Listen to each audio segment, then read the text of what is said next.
Hello guys, welcome ulit dito sa ating vlog. Ayan, ipapakita ko sa inyo guys ang isa sa mga paboritong bulaklak, wild ah, flower.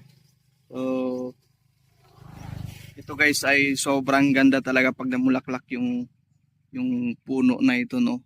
So, ito guys, ang ganda-ganda ng bulaklak niya. Ayan. Pero ang mahirap lang dito yung amoy. Talagang medyo masangsang. Pero alam nyo ba na yung puno na ito ay isa ring gamot. Gamot siya sa mga skin disease. So dudurugin mo lang ito guys. Ayan, at titiisin mo lang yung amoy. Talagang medyo maamoy yung dahon nito. Pero sobrang ganda ng bulaklak niya guys. So ito tawag sa amin na paladutsina. Hindi ko alam kung anong tawag sa inyo. So ito guys, papakita natin ano.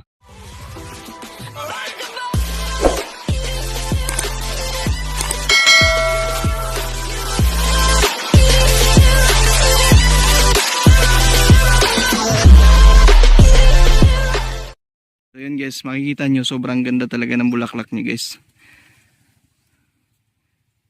Gandang ganda talaga ako sa bulaklak niya. Ito yung bunga niya.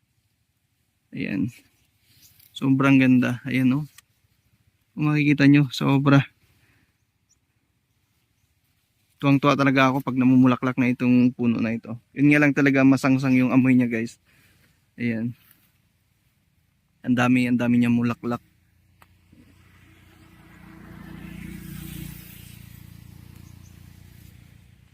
Sobrang ganda.